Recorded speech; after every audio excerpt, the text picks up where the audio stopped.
Good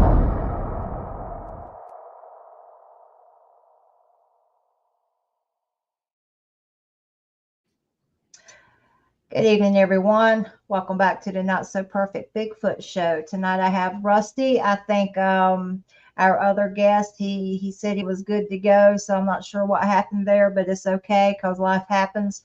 What we decided to do tonight, we decided to talk about some spooky paranormal stuff. And you guys know Rusty from the last show we had. He talked about his Bigfoot encounter. We're going to jump in and we're going to talk a little Bigfoot for a moment about the community, and then we're going to go into some pretty spooky stuff. If anyone has anything they want to come on the show and share, that's cool. Just let us know. We'll jump in. We'll send you a link, and we'll just have a round table on it. Also, just let you know, Cedar Creek Bottoms Farmstead Life is having a survivor show tonight. It's going to start an hour after this show, so it starts 9 o'clock Eastern time, 8 o'clock, I think they're Central time. So that's going to be a pretty good show. We may be tied up by then, so we could just jump on over and get some, thank you, Air Force One, and get some really good information from Spencer and Greg, and I think it was David that's on the show. So Rusty, we were talking. Selena, do you mind? Selena, okay, Selena, I will get you on. Let me send Miss Selena a invite there. So Rusty, while I'm doing that, do you want to just give a rundown on how you got in the community and your take on the Bigfoot community and how that's working with you? Sure, that'd be fine. So I got interested in let me step back. I had an experience with Bigfoot, a sighting, many years ago, back in 1980 when I was in college. And at the time, I didn't really do much with it. I mean, a lot of people who are on this chat have heard that story, so I'm not going to repeat it. But I didn't do anything much with that story at the time because I was in college. I went straight from there to medical school and then to residency and then to fellowship. So I was working very hard for those years. And I got married. We had kids, and you know how that goes. You're occupied all the time with that. As now our kids are grown, and I started thinking about retiring a couple of years ago, I started thinking about that incident and thinking about getting back maybe into this or kind of finding out more about it. So I actually stumbled upon the BFRO website, Bigfoot Field Researchers Organization website, and posted my sighting, a description of my sighting there, and was contacted in return by a number of different people who suggested that I might want to, communicate with others who had had sightings or get involved in the community somehow. So I started gradually. I've been on since then, 3 or 4 actually field expeditions or hunts, you might call them. The most recent was the meet and greet we had in Alabama for the Talladega National Forest Bigfoot organization, which was lots of fun. And I've done several of the podcasts like yours, and have just really enjoyed it. The people that have been involved with the Bigfoot community, it's a fascinating group to a person. They are very pleasant, very gracious, very polite. Nobody has a bad word to say basically about anybody. Yes, Tulane won today 35-0 over Navy. Thanks, John. At any rate, the Bigfoot community has been so pleasant and so welcoming. I guess that's the best way to put it, that I've been very pleased with it and have enjoyed it very much so, and hope to continue it. We had planned this show to include Dr. Jeff Meldrum, who I actually emailed before the show, and he said he was coming, so maybe he'll show up. We don't know. It's a different time for him. Yeah. So he's out west, so it may be a different issue for him. But I actually visited him in his lab a couple of years ago, and we have discussed various aspects of the Bigfoot experience since then a number of times. And he's a great guy. And he obviously is very bright, very intelligent, very articulate on the topic. Um, so if you ever have a chance to meet him or talk to him, I would strongly encourage it. He's willing to talk to anybody. So anyway, here we are now. I'm actually a retired oncologist. I just retired last year, um, and have now living in both in New Orleans, where I lived for many years, and worked at Tulane. Have a house in Orange Beach, Alabama, which is about 3 hours from there. We're actually in Orange Beach tonight, so we're on the beach. I can actually smell the salt water out my window tonight, Mm. so which is nice. Um, so yeah, that's pretty much my experience regarding Bigfoot up now. It's been very pleasant. Okay, so I want to say hey to everyone in chat because when I get started talking in my chat in my talks on the show, I just it goes out there and I don't like to interrupt people. Air Force One, thank you for coming. You be a good boy, okay? Selena, Patrick, PJ, um, Pat, Sharon. Sharon, hope you feel better. I think she said, I think it was Sharon said howdy from Belgium. John, how you doing, John? Wendell, Levon, how you doing, Mama? I think I said PJ, Arkansas, Miss Phyllis, Billy. Um, did I miss anyone? Richard. Um, it just all goes together for me. And once again, if you're Billy, how you doing, Billy? And once again, if you guys are jumping on, remember tonight, Cedar Creek Bottoms Farmstead Life. They're having a survival show about surviving out in the woods. That's going to be good stuff. And it should be on in about an hour, I think 8 o'clock Central. So we're going to jump into some spooky stuff. And if anyone has anything spooky they want to share, put the link down there in the chat and I'll send you an invite. You could come on and me and Rusty will talk to you about it. Rusty, one of Yes, the most ma'am. one of the most eeriest experience I ever had was in Savannah, Georgia. And I know we talk a lot about the energy of the land, and there's just something about old southern towns. And you let's jump into some of the things you said. You live in a house with paranormal activity and strange things going on. Yeah, I have lived in New Orleans for many years, and if you ever visited New Orleans, you know there are lots of older buildings, including houses. The residential stock in general is very old. Our house was built in 1880 by a retired Confederate general. He, after the war, had stayed in New Orleans and became the manager and CEO, basically, of a railroad in town. In fact, if you've been to New Orleans, you know the St. Charles streetcar line was actually the railroad that the general was the CEO of. And his name was actually Albert Blanchard. You can look him up. Um, anyway, he built his house so he could be close to his office and to the railroad line. So we're about a block off of St. Charles. Any rate, so it's a big old house in New Orleans, like lots of places in New Orleans are, in what we call Uptown New Orleans. And the story that we heard when we bought the house, which was in 2010, when we bought that house, um, was that there had been paranormal experiences there previously. Actually, the house stayed in the general's family up until after World War II. His relatives were still living there. They sold it then, and it changed hands several times. And then it was renovated in, I believe, in the 90s by a local New Orleans, relatively well known chef in New Orleans who renovated and put it brand new, wonderful kitchen and various other things in it. And apparently there were reports of the workmen being scared off by various things and didn't want to come back to work and that sort of thing. And then the most, I guess, definitive report that I'd ever heard was that the people we bought it from was a family with three little girls. They were probably between 3 and 7, something like that.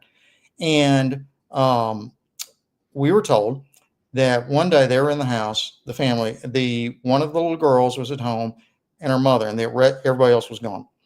The little girl walked into the kitchen where her mother was working on something and said, "Mom, why is there a policeman standing on her stairs?" And the mother was, startled, didn't know what to make of that.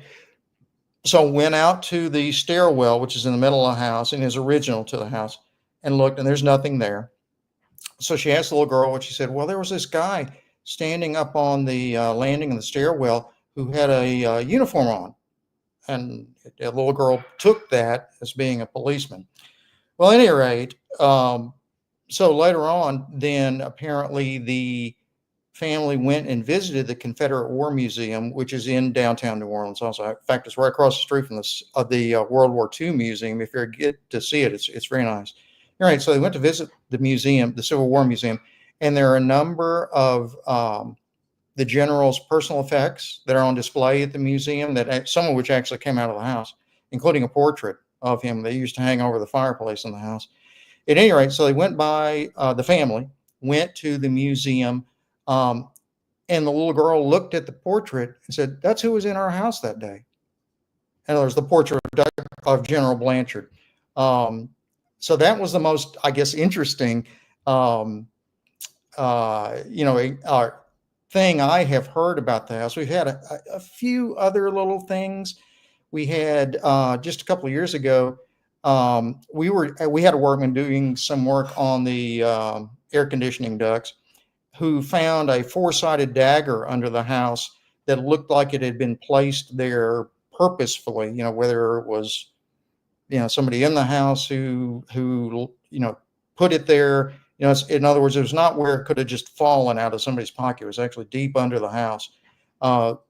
And I've had that actually looked at, the dagger actually looked at by a fair number of, I don't know what you call them, mediums or sensitives, or people who have some degree of experience with that, who, think it might have been used for some nefarious purpose and then placed under the house to try to hide it. Who knows?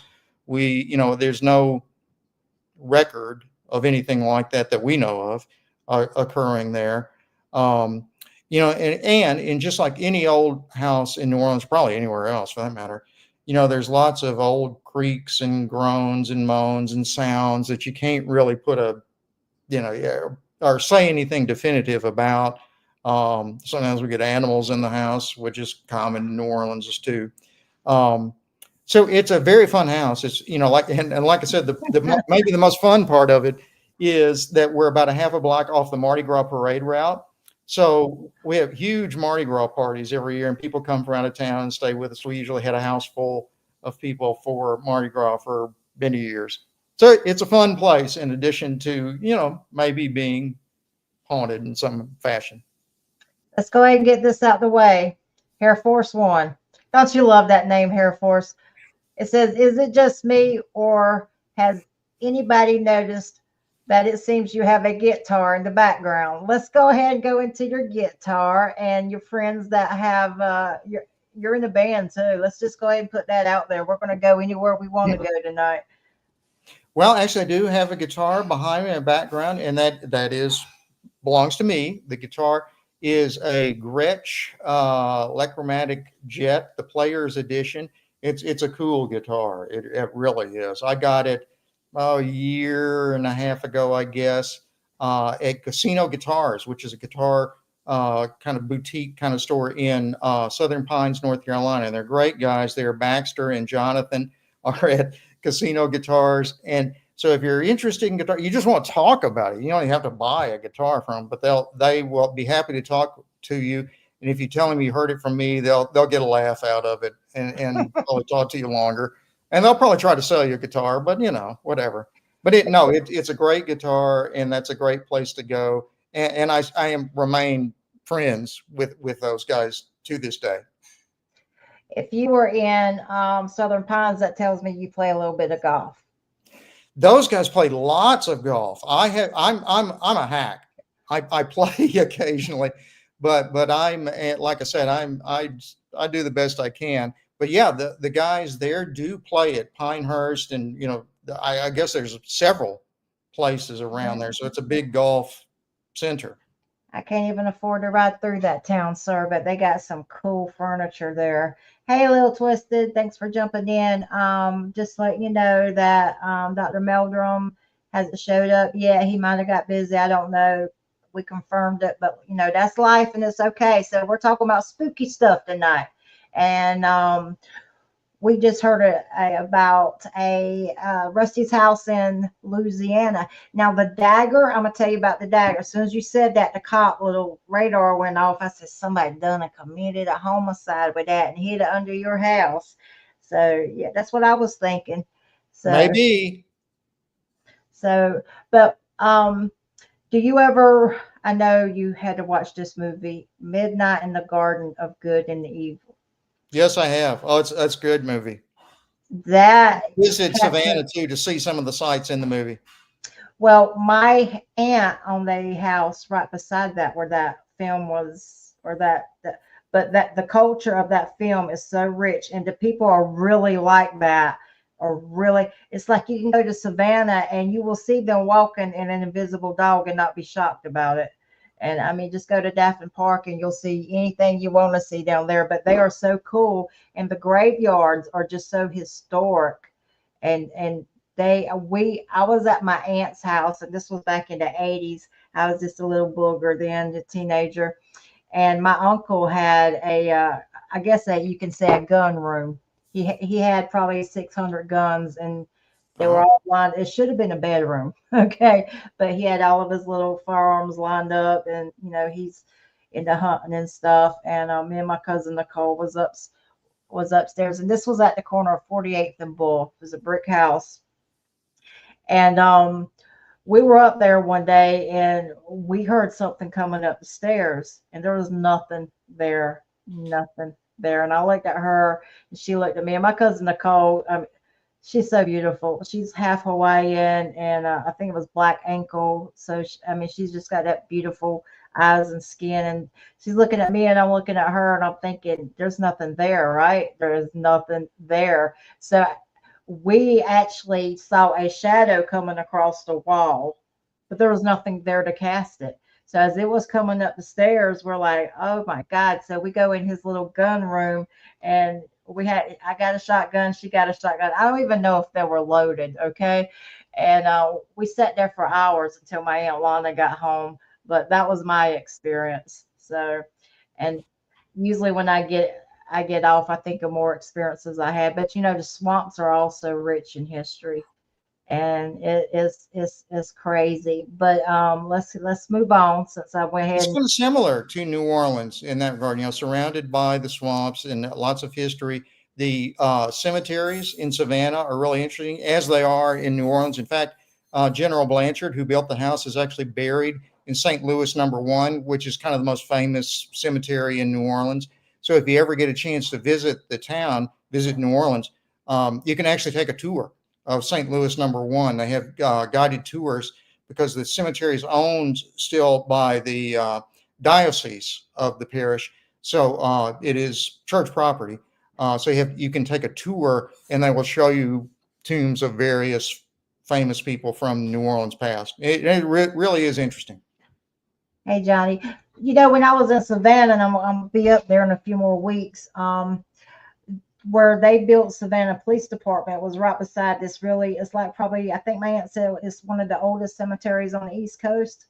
And they actually, when they built the police department, they took some old headstones, those old flat white, and they set it on the ledge of these fences.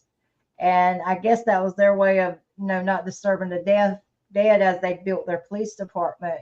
Kind of infringed on the graveyard, but it was kind of cool. And I'm tell you something I love. If you photograph, go out in the swamp with the Spanish moss, the right kind of day, you can get the best pictures.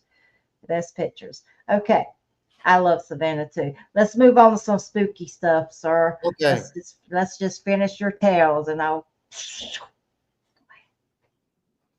Savannah, one thing interesting about that, our contrast to New Orleans, is Savannah, you can look at the architecture and you can see it's strikingly different from New Orleans because Savannah was built by the British originally, and all those old houses are in brick and they're very different structurally. Whereas in New Orleans, the houses are wood, and they were all made from or wood or clay or other things, but they were Spanish mostly. It's actually, even the French Quarter is not really French. The French influence, there's some there, but there were a couple of great fires in New Orleans that burned down most of the original French buildings, and then the Spanish rebuilt it so that most of what you see in the older parts of New Orleans now were either Spanish or, after that, American in creation. So it's really a unique contrast between those two towns. Even with all they have in common, there's still some significant differences. So, what was the hurricane that come through that devastated it so bad? Katrina. Did Katrina change the atmosphere of Louisiana or the New Orleans? Did when it Yeah. come through and it took? How can you kind of tell us, like someone Sure. that lives there from your? I'm gonna give you the Sure. full screen. Just keep talking for a minute, okay? Yeah, no, Katrina really did make a difference. It was in August 2005 when Katrina came through New Orleans, and it was unexpected, and yet it was expected. I mean, New Orleans, the people of New Orleans knew we were always vulnerable to a major hurricane, and this happened to be in the right place, the right time, hit the right places, that sort of thing. So something like 80+% of the city was flooded under up to 20 feet of water in some places. What happened post Katrina was that the population of the city has never fully recovered. To this day, the city is only about 80%, or the population is only about 80% of what it was pre-Katrina. So it's a smaller city now. And one of the, I guess, ironic or unfortunate things is that the Black community in New Orleans was hit harder than the white community. In general, the Black community in New Orleans was relatively poor, relatively less well educated, so they did not have the means to rebuild after Katrina. So the Black population actually shrank more substantially than the white population after Katrina. So it's a little bit different community. It's not what it was. With our New Orleans had several Fortune 500 companies, including oil companies. Prior to that, now they have none. So it really did have a devastating impact on the community. There's no question about it. Me and one of my friends were talking. We grew up on the river. I think you go down some of my little. The other night I went live and we were out there where I grew up at. And the one thing we were saying is that it's the working class and lower class way back in, the 30s, 40s, 50s, they built on the river versus upper class being on the river. So a lot of those homes were wiped out over times. And that just, when our floods come through, it just seems like the working class that still lives on that land that's been handed down, they get wiped out. So I understand what you're saying. It changes the dynamics of it. But were there a lot of historical landmarks taken out of? There were certainly some. New Orleans is so quirky in its geography in that most of the city is actually below sea level. So it's surrounded by levees that keep the water out. And ironically, the closer you live to the Mississippi River, the higher the ground is. So, because the river, being about 75 miles upstream from the Gulf, is still flowing downhill. So the river is probably, 10 or 12 feet above sea level. Whereas Lake Pontchartrain on the other side of New Orleans is at sea level. So the closer you live to the river, and luckily our house was pretty close to the river, our house did not flood. But places like the lower Ninth Ward and New Orleans East and several others flooded dramatically. The lower Ninth Ward probably was under 10 to 20 feet of water. Fats Domino, who grew up in the lower Ninth Ward and still lived there, his house was destroyed. He actually had a kind of a museum next door to his house. He bought the house next door to him in the Ninth Ward and created a museum there with like his gold records and various awards and honors and all that stuff. And it was devastated. Even after the flood, it was looted, so there was nothing left. And there were several other things all over town. But the irony was the oldest parts of town were more likely to survive because they were built closer to the river, which was above sea level. Wow. Speaking of Fats Domino, y'all don't laugh at me, but he's the one. Like, and get my singing voice on. I found my thrill on Blueberry Hill. That's Fats.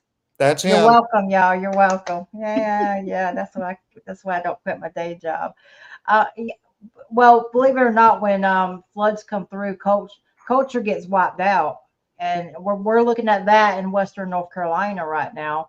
But also, it's a Bigfoot show. How do you think it affects the cryptids, Bigfoot, Dogman? I mean, or overall the hauntings and the residual energy of people? How do you think? And this is an opinion question. How do you think when you have a event like flooding, earthquakes, fires, how do you think, because the energy of the land changes, do you think it affects the residual hauntings, and even the cryptids out there? I have to say cryptids because this was supposed to be a Bigfoot show. So there's your Bigfoot stuff, people. Thank you. I'll tell you what, I'll answer that in two parts. So for example, in New Orleans, and I've had this discussion with a good friend of mine named Kalila Smith, who is kind of is an expert in paranormal things. And we discussed this a number of times. Clearly, things changed in New Orleans, not just physical things, but non-physical or physical things changed in New Orleans too. Certainly, part of it was all the deaths that occurred. There were probably close to 2,000 deaths just from the flooding itself, and who knows how many afterward for various things. So that had to change things a little bit. And since we suspect that most hauntings are so-called residual hauntings, as you mentioned, you have to surmise that the potential for residual hauntings has risen after Katrina, and we're still finding those things out, and will be for several years. Actually, next year will be 20 years. Hard to believe since Katrina, because you can still see, excuse me, the physical signs of it just driving around town. So I'm convinced that there has been both a physical and a metaphysical impact. Now, the second part of that I would answer, you asked about the effect on Bigfoot or potentially on cryptids as well. And that's an interesting point. There certainly have been a number of reports from the Smoky Mountain area, which was heavily affected by the floods from Hurricane Helene just a few weeks ago. There's lots of damage from flooding. I think I saw they're just now getting started on getting the Interstate 40 rebuilt. But anyway, so there's lots of damage from flooding, and it certainly affects wildlife. It would be interesting to see, and I'm sure there will be studies of this, how that dramatic flooding, which was very unusual for that area, affected the ecosystem in that area. And I don't know enough about that ecosystem to know how much it was affected, but I know that that area is very biodiverse because it's mountainous. It's almost a rainforest there. So the wildlife are present there. You can't imagine that if Bigfoot are present there, they wouldn't have been affected also. Now, how would it affect them? Gosh, that's in the realm of speculation, I guess. If their food sources go away because the animals are all run off by the flooding, then you figure they're going to have to go somewhere else to find, enough sustenance. So, I don't think we know for sure for now, but that's what I would surmise.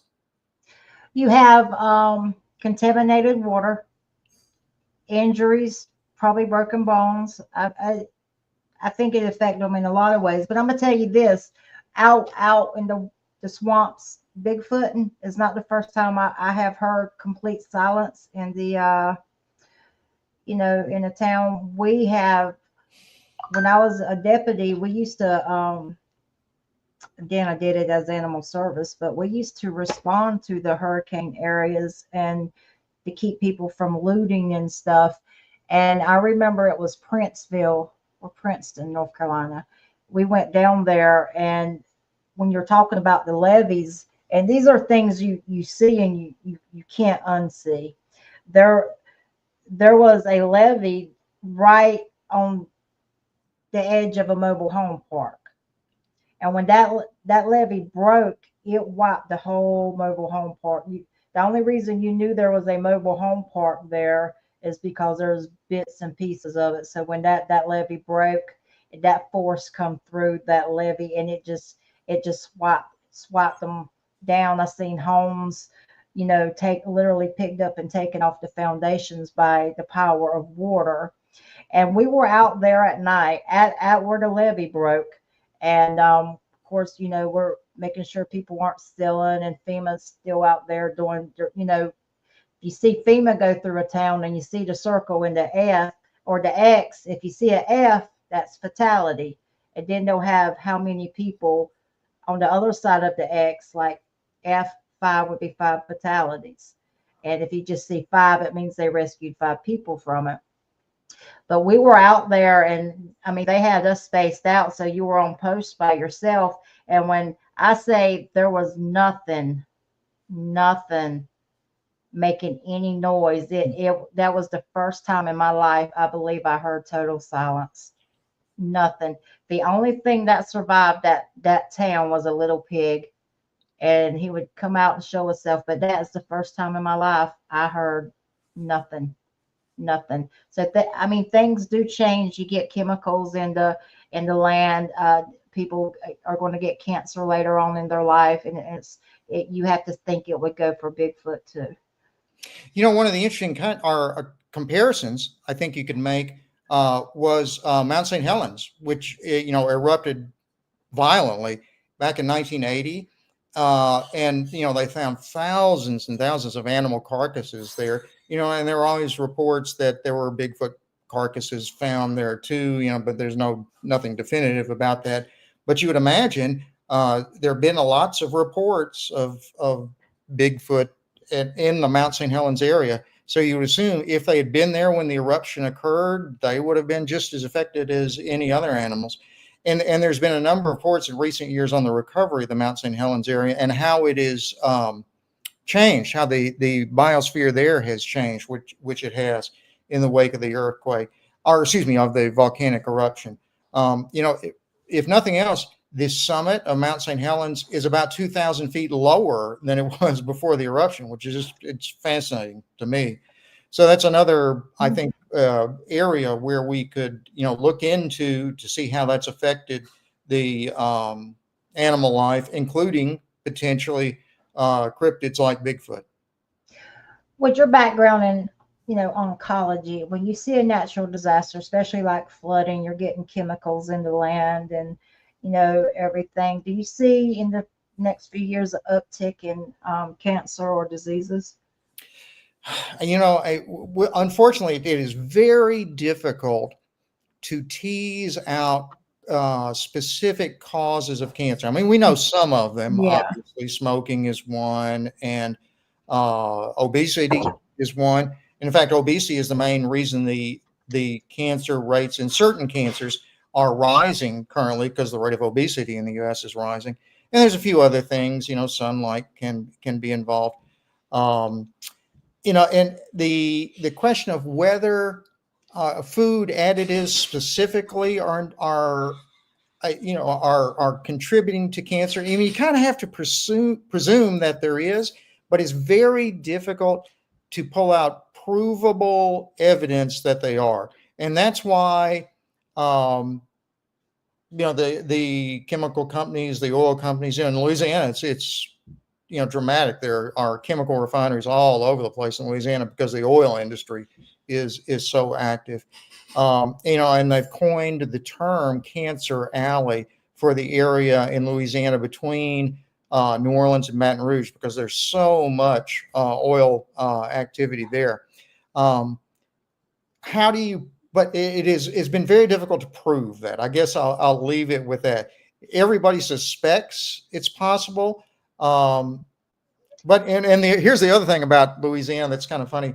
So Louisiana is one of the most obese and heaviest smoking states in the union. So what is it? Is it the The way high we smell. live, or is it something else?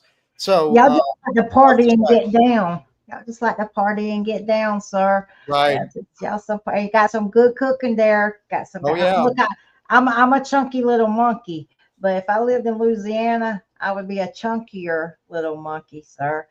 But going back to the Bigfoot and the changes in the environment and the diseases and everything, and this is something I've always said. Thank you, Patrick, and thank you, Air Force One. Thank you. Um, one of my most active areas is when Matthew come through. We literally always had, every time me and my friend Richard would go out, something would happen. Knocks, we catch something on video. We could hear something, trailing us in the woods. Couldn't see it, but we could hear it.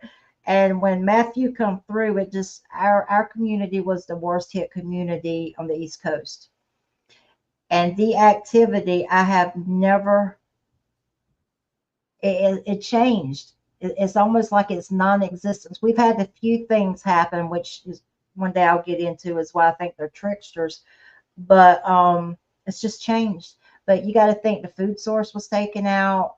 A lot of the vegetation dies as a result. It takes a while for it to come back. So I think a lot of these hot areas in Louisiana and Western North Carolina, where people are used to going on a mountain and getting vocals, or people are going to get something that confirms they're still in the area, I think you're going to see a decline on activity. You, That I agree. I mean, I think if the wildlife of the area are dispersed, which you would assume they would be because of all the flooding, then that means the potential food sources are less there. So anything that a large primate that depends on smaller animals for its sustenance is going to have to just move away also. let's see. What do you think when it comes to paranormal and the cryptids? Do you think that there is a connection there, or do you think that maybe orbs and strange things and Bigfoot or other cryptids are just attracted to the same land because of the energy, or do you think it's all kind of are the same thing contract? I don't. Yeah, what? Just This take it this is whatever a you want. tough one. This is that kind of $1 million question that puts us on the spot. And this is one reason I kind of hope Dr. Meldrum would be here too, because he gets asked this question all the time. So if you try to believe that you as a me as a physician, him as a scientist, believe that you accept things based on scientific evidence, Mhm. then what do you do with that kind of information, the so-called woo factor? I hate to try to explain a mystery with another mystery. In other words, what is the explanation for Bigfoot? Is it a primate that is undiscovered, a relic hominid of some sort? Okay, yeah, but potentially. Is it an interdimensional being? I struggle to go there. Mhm. I, And I that's fine. still believe that Bigfoot is a real thing, a flesh and blood animal that, for whatever reason, we haven't discovered, probably because it's extremely rare. It hangs out in the areas where people don't go to very much. Um, what can I say about all I acknowledge that there's some very good people who absolutely believe that there is a connection. I don't know what that connection is, but I'm open to talking to them about it. I'm not going to tell them they're wrong or that it can't occur. There's plenty of things in science that we don't understand at this point, and probably ever.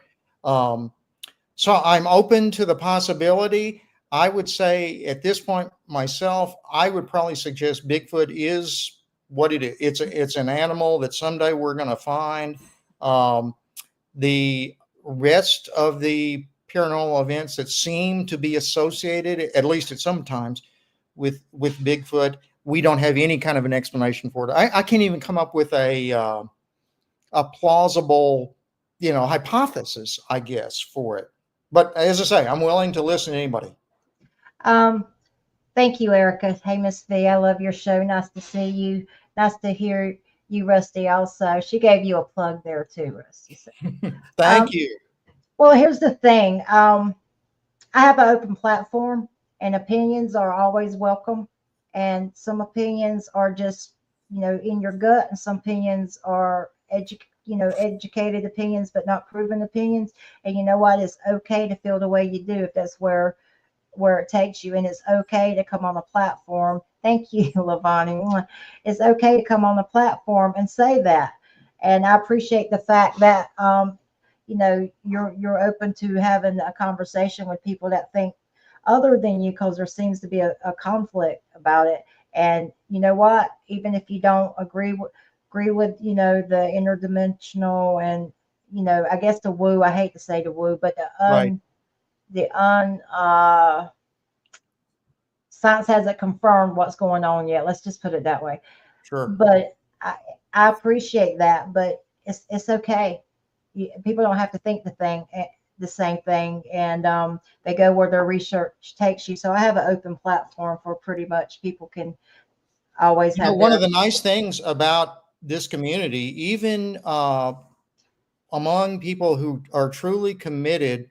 Hi, Joe. Thanks. Good to talk to you too. can't let Um, them out the closet.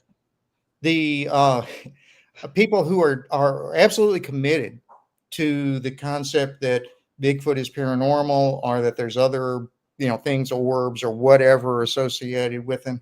I've been fully accepted by any of those people in the Bigfoot community so far. Nobody gets mad at me for saying I just can't buy it at this point. Um, we still have been friends and we still talk to each other, which has been a very pleasant part of this. Better than our national political scene today, for sure.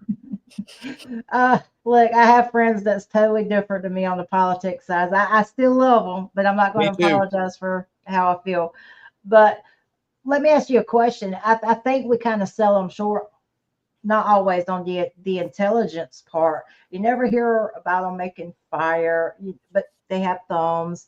Uh, they have got to have had a way to survive all of this time. Some people think they're tribal. Some people think they're, you know, like the great apes, and so, but I think we underestimate their intelligence and their survival skills. Do you have any opinions? They don't have to be fact, but any opinions on that?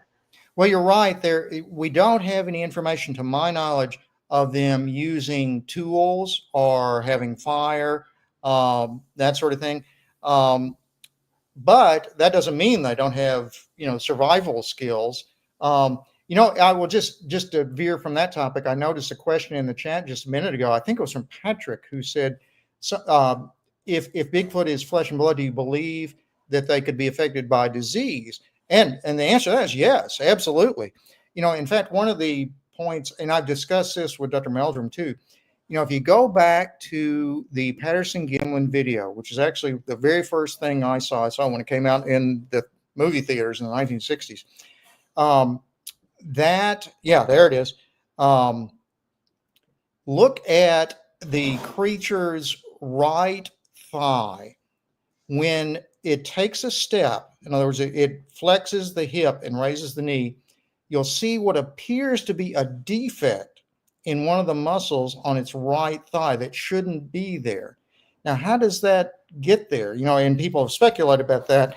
But I think one of the possibilities that I suspect, and this is kind of in my wheelhouse, I guess. I'm actually trained in gynecology first, so I like to think I'm an expert on female pelvic anatomy.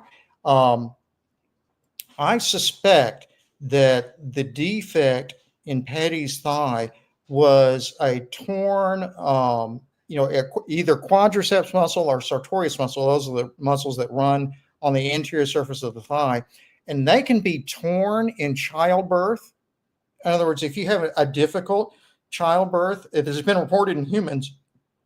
So why wouldn't it be possible in another primate? So in particular, if you look at that particular creature, Patty, for lack of a better name, you would presume, you notice how She doesn't stand fully upright like humans do.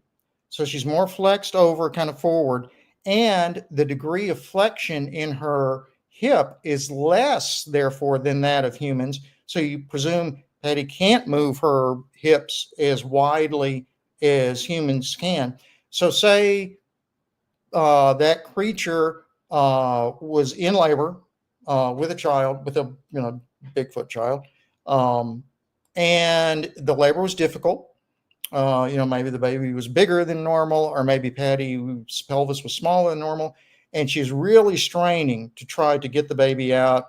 And maybe her hips were hyper flexed. In other words, they were very stretched, and her hips potentially were, as we call it, abducted or abducted. In other words, moved away from the midline. So she was putting lots of tension potentially on those muscles on the anterior side of her thigh. What if one of them tore loose at that time? And that, like I said, that has occurred. It's been documented in humans. Um, and, of course, it was never repaired. In her and humans, we would repair that surgically. I've always wondered if that could be a possibility. Obviously, it could be just a blunt force injury, too, I guess, that could cause that. But just the fact that we presume that creature to be female, I've always wondered that. And I've asked Dr. Meldrum about that. And we've discussed it a number of times, the differences in the human female pelvis and what we presume to be the Bigfoot female pelvis, and how that would work differently. So there's no answer to it, but it's an interesting hypothesis. When you're looking at their posture, now some people say they have a very straight, good position posture, and some people it's like they kind of lean forward. I heard of like a pelvic tilt could cause that. Do you have a kind of your training? Yeah.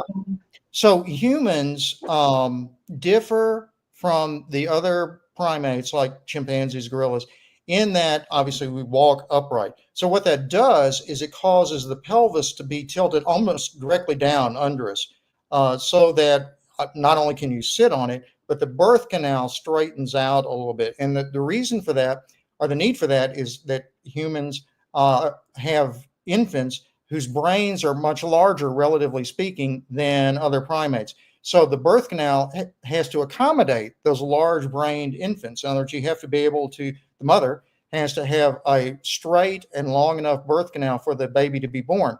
So in primates who are mostly quadrupedal, obviously they can be bipedal, but they're awkward when they're bipedal. Mostly quadrupedal, you'll see their pelvis actually is not necessarily underneath their torso. It's more behind it and up the back. So if you look at a chimpanzee or gorilla skeleton, you'll notice the bones of the pelvis will go much further up their back than, in other words, it's much longer than human pelvis, so that the birth canal points more to the rear. So it's a little bit different. It doesn't point in the same direction that human birth canal does. And part of the reason for that is because primate infants are born with much smaller brains, relatively speaking, than humans are. So the pelvis has evolved differently in humans than it has in other primates. So if you extend that to Bigfoot, which presumably is somewhere between, humans and other primates, it seems to walk bipedally, but it has, if you believe the Patterson-Gimlin film, it has that awkward gait. So it's bipedal, but it is not the bipedalism that humans have. So you presume that the pelvis of that creature is something closer to other primates, and therefore is longer, narrower, and therefore can't accommodate as large or an infant with as large a brain as humans have. So you presume Bigfoot infants would be relatively smaller brained. Or a male. Just joking. Patrick says, wonder why some are cone shaped on the heads. Now, I never had kids. I have kids and cats. when a baby's born, don't they have to form the head, or kind of, do you think that might be where the cone shape comes from? It's just Actually, an opinion. not. And actually, humans do when they're born. The infant's head is very soft. It's very malleable, and that again is so it can fit out through the mother's birth canal. Um, so, in fact, I've delivered babies. You can see that you can actually move their skull bones around as you're touching them. So they're very malleable, and that's for that purpose, so that they can be born. Um, the cone shaped or the cone shape that is seen in, for example, gorillas or some other primates is more because they have this big sagittal ridge on the top of their heads. So what I mean by that, there's a bony prominence kind of sticks up. I'm trying to demonstrate my hand down the middle of their head. And the reason that's there is because their jaw muscles attach to that. And because the gorillas and other primates have to chew very dense vegetation, their jaws have to be much stronger than ours. So they have to have a place for those jaw muscles to attach. And that's where the kind of cone shape comes from. Now, could some Bigfoots have a sagittal crest? Why not? If we think there's something similar to us and other primates, sure. Not all of them are. In fact, as I've said before, the creature that I saw did not. It had a pretty much a rounded head, kind of, more, as I've said before, closer to that of a human than I thought that of an ape. So I think the cone shaped head is certainly possible. I would presume it's the same mechanism as how gorillas have cone shaped heads, but they're not universal potentially in the Bigfoot species. So when you're looking at the anatomy of something as large as a Bigfoot, and this is just an opinion question, and when you get broken bones and you get, when, if you're looking at something that carries that much weight, and I get the muscle definition, and that takes some of that, would you not be prone to a lot of hairline sprints or hairline fractures, the wear and tear of the balls in the shoulder, the hip joints? I mean, that's got to be the start of a demise to a a cryptid that large. And just from your point, and look, I ain't no doctor. I'm just trying to put a question out there for you. You're kind of, they're really loving your medical side of things, and I'm just wondering if you have an opinion. I think that's certainly possible. One of the interesting things, and this again, I'll go back to Jeff Meldrum. He has postulated that the foot of the presumed Bigfoot tolerates the immense weight better than our foot does because it's different from human feet. If you could imagine, Bigfoot probably steps more on the bones in its behind its heel than we do. We have very relatively flat, and straight feet. They have something called a mid-tarsal break, we believe, and that allows the bones, or as we call them, the metatarsals, to be flatter and to lay down. So that gives them more area of the foot for the weight to spread out on. So it's not as hard. In other words, if they just had our feet and they weighed 600 pounds, then their feet wouldn't tolerate that. They certainly would have much more trauma. But their feet have presumably evolved to support that weight by developing this, the mid-tarsal break and the way those bones are situated. It's the same bones as in humans, but they're situated in kind of a different geographic fashion. Okay, so we got a couple of things here. Air Force One, he says, what a statement. I did have an encounter in 1977. I was a whopping 6 years old then with this creature, and I am 100% convinced that this is a real creature. Well, me too. The time I saw it was in 1980, and there was a buddy with me, and we were absolutely convinced this was a living, breathing, heart beating creature. Levon says, let me find it. Levon, My son was 12.3 pounds and his head was shaped like an alien. What the I bet. hell?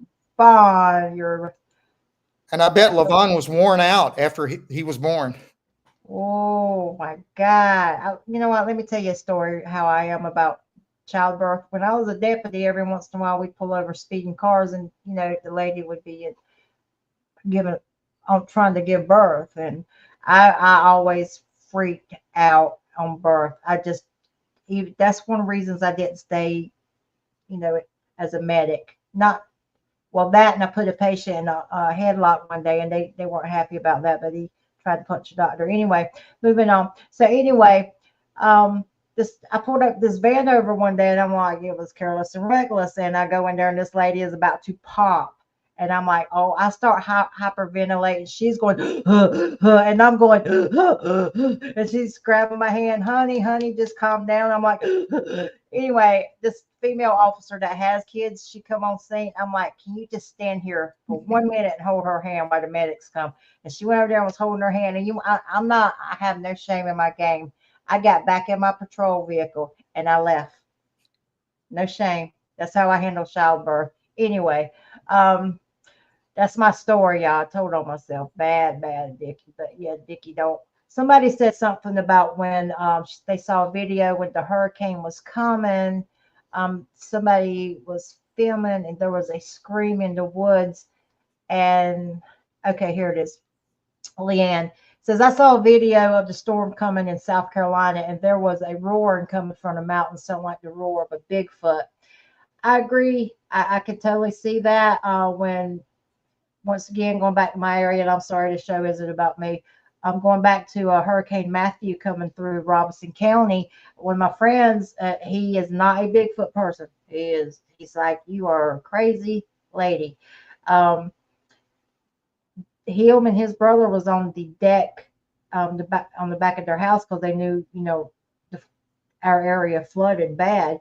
And they said, he admitted, he called me after the storm, said there was a roar that come out of the swamp that he has never heard in his life. And when he told me that, my heart sank because I said, what if they couldn't protect the little one? What if one of them couldn't?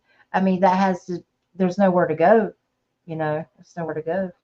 Just my opinion. I haven't seen that particular video, so I can't comment on that specific. What I will say, though, I have been through several hurricanes, is they make some bizarre sounds. So I don't know what to make of that. They make, it's very can be extremely loud and make some sounds that you can't, you haven't otherwise heard. So who knows? Patrick, maybe that's why they avoid us because of disease. I mean, there's tribes that it's illegal to have contact with because we bring our diseases in. Do you have thoughts on that? Oh yeah, absolutely. When Europeans came to the Americas, there are probably 2 million some odd Native Americans already here, and most of them died as a result of exposure to diseases that the Europeans brought with them, for which they had no immunity.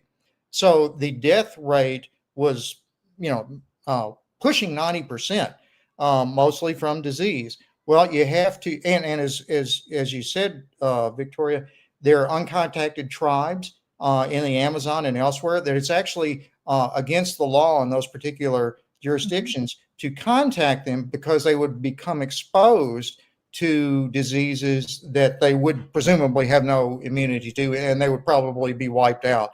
So, how do you correlate that with Bigfoot? You have to think that there are at least some human infectious diseases that could cross over and affect just like there are some human diseases that can cross over and affect zoonotic primates. Yeah.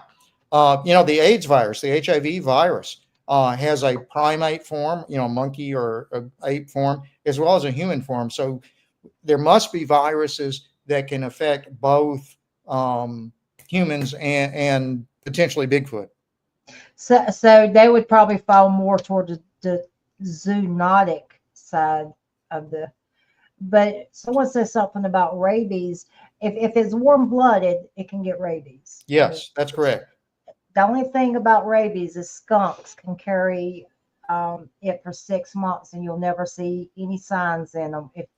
But the thing is, rabies can hit you within days, or it can hit you months later. I mean, that's because it has to travel um, to your brain. It has to travel from the point of entry to your brain, and it's a disease where it's spread by saliva, not blood. So, and like the possum, if you look at a possum, their body temperature is too low to get rabies. Okay, I had a possum named Big Bertha, and she was my buddy. But it lets a possum can get rabies if they are sick and their body temperatures are up, and then they come in contact with a rabid animal and exchange saliva, then they can get rabid. So possums are almost zero. So if they're acting weird, don't kill them. They just weird little creatures. So Those possums are warm tough. blooded. Yeah. So if it's warm blooded, it's subject to rabies, in my opinion. So, No, I agree with that. Most mammals, can be infected by the rabies virus. but you look at bats. A bat can bite you, and you will never feel. If you don't see it, most of the times you don't feel it biting you, so you don't know you've been bitten. They live in the woods with bats. I couldn't tell you how many times, when I worked animal services, we would have to get bats out of the house, or someone woke up with a dead bat in their bed. They didn't feel it biting them through the night, but they got the marks there, and we have to send it off for testing. And so they're subject to being bit by bats too. And it makes me wonder if they have a natural tolerance to venom, just like possums. Possums are you know, they're tolerant almost literally rattlesnake venom, copperheads. They can get bit, and it doesn't bother them. I think they have to get bit something like 93 times for it to even have an effect on them. Or So even my question, mosquitoes. You have yeah. to figure mosquitoes could pass diseases like malaria or yellow fever or other things on to any warm-blooded mammal. So you would have to think that Bigfoot potentially would be born or be susceptible to mosquito-borne illnesses. So how about, yeah, and tick-borne? The tick-borne illnesses actually come from that Department of Agriculture lab. Um, I wonder how they would be affected by tick-borne disease. Do you have an opinion on that? We obviously we don't have any data on that, but again, you would have to presume that if you think Bigfoot is a mammal, which means they are warm-blooded, they reproduce their young alive, then they must be susceptible to the same things that other mammals are susceptible to, like ticks and mosquitoes and other insects too. Blue Eyed Northern says we're really enjoying the medical side. If you guys have any questions, you need to get them out there, because, I mean, Rusty has a really busy schedule, so I was very fortunate to get him on back and back. So if you guys have any of those questions you like his opinion on, please get them out here. Jeff says we treat cows for coronavirus. Yeah, I mean, I totally get that. Sure. Um, so, And Air Force noted that mosquitoes are the number one killers. That's exactly right, of humans. They're the most dangerous animal to human. It's not tigers. It's not, rhinoceros. It's not anything. Or sharks. It's mosquitoes. Kill more humans than any other creature. well, let me tell you something about Air Force One. He's a lot smarter than he looks. He's a pretty smart guy. Um, So I don't see any questions in chat about the medical side of things, but let's look at the blood. Do you think there could be a different character to their blood, like our blood, or do you think it's remotely same as the primate? Or Certainly some of the things have to be the same, because if they are real and warm-blooded and breathing, they have to be able to carry oxygen. In other words, the blood has to be able to attach, oxygen has to be able to attach the molecules in the blood, and therefore there has to be iron present in the blood too, which is why presumably they would have to, or their diet would have to have some degree of meat in it or animal products. So from that standpoint, it's probably the same. Would they have different blood types than humans? That's possible. And we don't know that for sure. But I would think that is certainly theoretically possible because blood types are actually are vary in humans. Blood types vary depending on your ethnicity. So if that's true, then maybe there's blood types we don't know of that are common to Bigfoot. I'm B negative. I heard that's rare, but I don't know. Um, Air Force One said, Rusty, what in your opinion do you think these creatures are? He's already answered it, but Well, anyhow. I'll say it again. I think, yeah, and I agree. There's no wrong answers. This is all hypothesis. We don't know for sure. I can't give you any. Um, I can't tell you I have the definitive opinion or that I am absolutely convinced about anything. But at this point, I believe that that creature, uh, if you call it Bigfoot, call it whatever, um, is warm blooded. It is probably related to primates. It's a real living, breathing, probably warm blooded creature. Um, Reproduces by uh, sexual reproduction, gives birth to its young alive. I wouldn't be surprised if they nurse their young just like most primates do. Um, Probably give birth to maybe one child at a time, one offspring at a time, and probably take relatively long in their childbirth intervals, as do most primates compared to other mammals. Um, so they're probably fairly similar in a lot of ways to other primates. I think we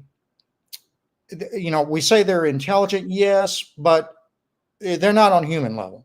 I do not believe they're human. I know there are people who think they are some form of feral humans. I don't think that. They don't, as we said, they don't have fire. They don't have tools that we can tell, made tools. They'll use sticks and things, we think, but they're not making their own tools as best we can tell.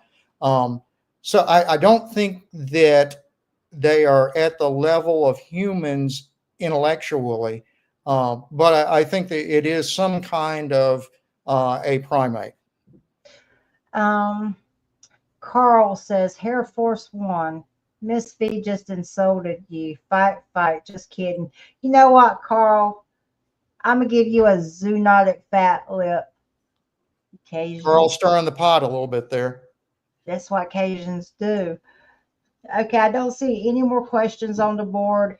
In closing, um, actually, sometime in December, I have this young man on. He has a podcast. He knows nothing about Bigfoot. He's coming on with a researcher. If I can get you, I wouldn't mind having you on the medical side of that, just because Sure. this is going to be someone that's truly raw, knows nothing, is going to throw some hard questions out there. He's a good kid. Um, he actually has a YouTube channel called Alter Ego. Hang on. I follow him because the kid's going places though. He's going places. He's got the best outlook on life. Alter Ego. I gotta find it. I'm trying to give him a shout. Alter Ego Sean. Great. If you guys get a chance, go check him out. Alter Ego Sean. This kid he does nature walks. He talks about just being a young man trying to figure things out in the world. So level headed. He will be coming on. If I can get you on with the researcher, I would love to have that perspective because really you're opening the door for someone that we can introduce the subject to in a proper and a kind way without the drama. Oh, I'd be Um, happy to. what did Hereford? He says, Carl, Miss V can never offend me. I believe we were both on the same. So the history of me and Air Force One, we have a love-hate relationship. If we're probably like that sibling I would have bit if we shared a crib together, I'd try to buy the zeros off. But okay, okay. In closing, I'm gonna give the floor to you. Is there anything you want to say? Your opinion? Something spooky? You want to play Oh, a you know what? guitar, sing us a tune? I will. I will pass on singing a tune, but I will say, believe it or not, I'm in the process of creating a podcast show of my own. It's going to be called The Blues Doctor Recommends, because that's one of my interests is blues and blues rock music. So we're in the process of creating that. I'm hoping we will get it done or get started by the first of the year, first of 2025. So just be aware, and hopefully I can advertise it when it comes around. So be looking. So you're going to hit. That's going to be music about music and A combination, actually. We want to do music plus contemporary uh, medical issues. In other words, things that the general public is interested in, particularly as regards cancer, because that's kind of what I do. In addition to music, and maybe I will play some songs on that show. We'll see. I can't believe I just sang Fats Domino and you won't even throw a tune out there. I seen you with that microphone, sir. Okay. Forgiven this time, sir. Okay, guys, it's been a great show tonight. Rusty, thank you. They were so intrigued by just the observations you have made from a medical standpoint. We love having you in the community. We love having you as a part of the family. I hope to have you on again. I'm getting rather fond of having you on with your opinions and your humor and your guitar in the background that one day you're going to play for us. And one more time, put your new podcast out there. Upcoming podcast, The Blues Doctor Recommends, which hopefully will be out in the first of 2025. Okay, guys, go jump on Cedar Creek Bottoms Farmstead Life. They're having a survival show tonight. I'll probably follow you over there. Rusty, you rock, buddy. You rock. Thank you so much. You're very welcome. I think this was the first night we ever went live on X, but we'll see how that goes. Bye. Bye bye.